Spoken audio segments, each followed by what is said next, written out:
જાફરાબાદ તાલુકાના ટીંબી ગામમાં આવેલ માર્કેટ યાર્ડ સુવિધાથી વંચિત ઘનશ્યામભાઈ ભાલાળા તેમજ આજુબાજુના ગામના ખેડૂતો દ્વારા વહીવટી તંત્રને રજૂઆત।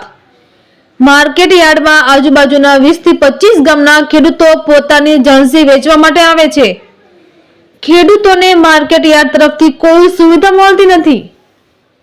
માર્કેટ યાર્ડના 2 શેડમાં વાવાઝોડા બાદ જ આજ દિન સુધી પતરા પણ નાખવામાં આવ્યા નથી।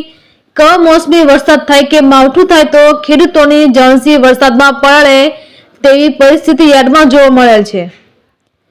યાર્ડમાં ખેડૂતો માટે ફિલ્ટર પાણી કે આરઓ પાણીની સુવિધા પણ નથી। ટોયલેટ કે મૂત્રડીમાં અતિ ગંદકી સત્તાધીશો દ્વારા સાફ સફાઈની ક્યારે પણ તસ્દી ન લીધી હોય તેવી હાલતમાં યાર્ડની અંદર સીસીટીવી કેમેરા પણ ન હોવાથી ખેડૂતોની જણસી રામ ભરોસે ન તો કોઈ ગેટ પાસ કે ન તો યાર્ડ દ્વારા કોઈ ટોકન પદ્ધતિ। ખેડૂતો પોતાની જણસી વેચવા માટે તો રેઢિયા ઢોર ખૂબ જ ત્રાસ। રેઢિયા ઢોરના ત્રાસને લીધે ખેડૂતોને સમય બરબાદ કરીને 2 જણને ફરજિયાત રહેવું પડે છે।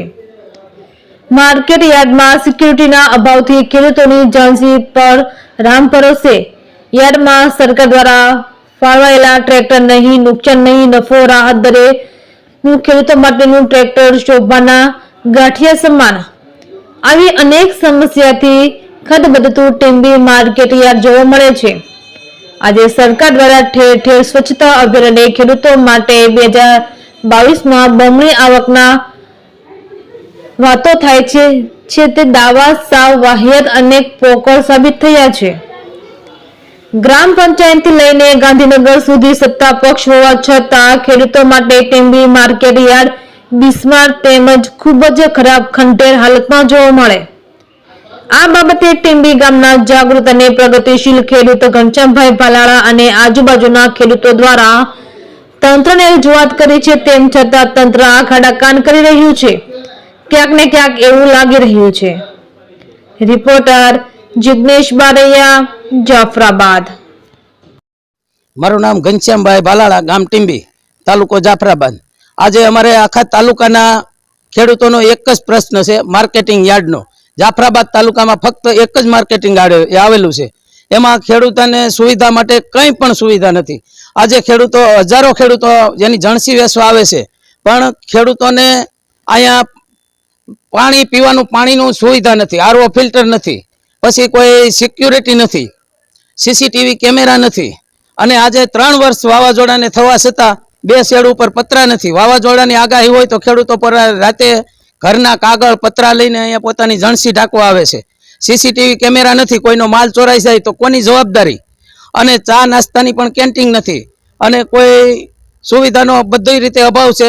ગેટેથી માલ ઢોરનો એટલો પણ ત્રાસ છે કે ફરજિયાત 2 જણાને પોતાની જણસી લેવા આવવું પડે છે, કારણ કે એક તો પશુ ને ઢોરને ખૂટિયા હાંકવામાં જ રહી છે। અને આખા તાલુકા લેવલે મોટામાં મોટું યાર્ડ છે, પણ અહીંયા કોઈ જવાબદારી અધિકારી કે કોઈ વસ્તુ નથી। સંડાસ પેશાબ અને નળ સંડાસનો અને બાથરૂમનો ખેડૂતોને પીવાને માટે પણ એક નળ છે અને મૂતરડીની પણ સુવિધા નથી। ગંદકીનું સામ્રાજ્ય છે। કોઈ પણ અધિકારી કે પદ અધિકારી કે નેતા અહીંયા કોઈ આ યાર્ડની જવાબદારી લેવા તૈયાર નથી। રામ ભરોસે પોતાનો માલ જોખાય છે। એટલે તાત્કાલિક સરકારને એટલી રજૂઆત કરીએ છીએ કે ખેડૂતોને માટે આ યાર્ડમાં પૂરી સુવિધા આપે। આજે ખેડૂતો એવા બણગા ફૂકે છે કે 2022માં ખેડૂતોની ડબલ આવક કરશું અને સરકાર ડબલ એન્જિનની સરકાર છે। ગતિશીલ ગુજરાત છે, પણ ટીંબીની અંદર ગતિશીલ ગુજરાત નહીં પણ અધોગતિ ગુજરાત તરીકે ઓળખાય એવું ટીંબીનું માર્કેટ યાર્ડ મોડેલ છે। જેને જોવું હોય તે 2 દિવસમાં જોઈ જાય અને આ તાત્કાલિક સુવિધા કરે એવું તમામ ખેડૂતોનું કહેવાનું છે। જય હિન્દ, જય કિસાન, જય ભારત।